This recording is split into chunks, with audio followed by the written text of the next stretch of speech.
Bonjour Monsieur Perrotino. Quel rôle joue le Conseil des territoires du Pays d'Aubagne et d'Étoile en matière d'obligation légale de débroussaillement, dit les OLD? Depuis sa création, le Pays d'Aubagne et de l'Étoile assure, pour le compte des communes qui le composent, la mission de sensibilisation, d'information et de conseil sur les obligations légales de débroussaillement. Cette réglementation du Code forestier est définie par arrêté préfectoral pour un zonage géographique précis par commune et concerne toutes les zones bâties situées à moins de 200 mètres des massifs.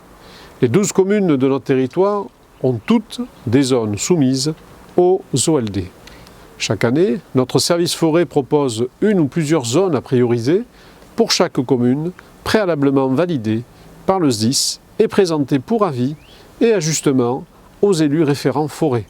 Ensuite, les agents du territoire se déplacent sur le terrain pour constater les carences en matière de débroussaillement et informent les propriétaires de leurs obligations. Chaque année, c'est près de 4000 propriétés qui sont visitées par les agents du service. Est-ce que les propriétaires sont aidés pour effectuer leur débroussaillement?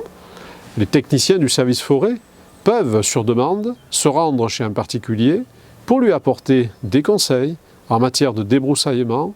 C'est environ 500 propriétés qui sont accompagnées dans les travaux de mise en conformité et la présence régulière de nos agents sur ce terrain a permis d'instaurer une vraie relation de confiance avec les propriétaires.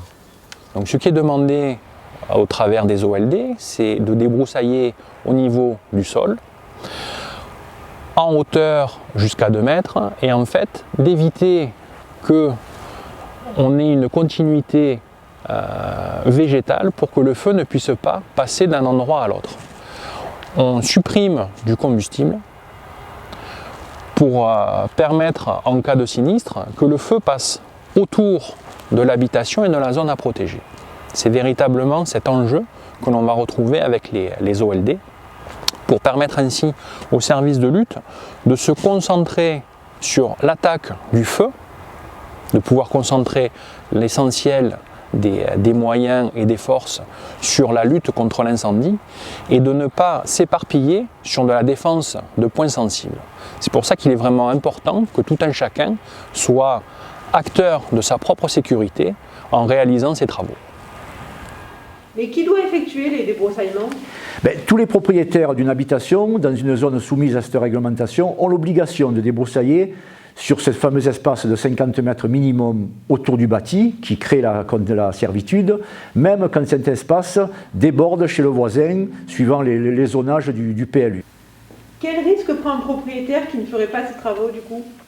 Le risque il est simple. Déjà, le risque principal, essentiel, c'est que sa maison va brûler. Si le débroussaillement n'est pas effectué comme il faut, il y a un risque évident de perdre ce bien.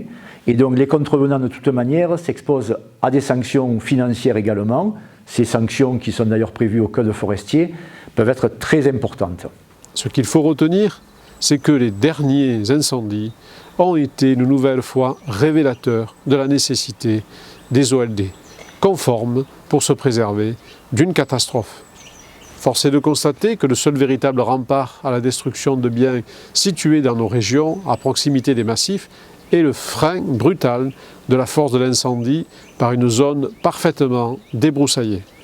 Avec le dérèglement climatique, nous observons des étés de plus en plus chauds, plus longs, des vents plus violents. Il est plus que jamais essentiel de respecter la réglementation. J'aime mon territoire, je le protège.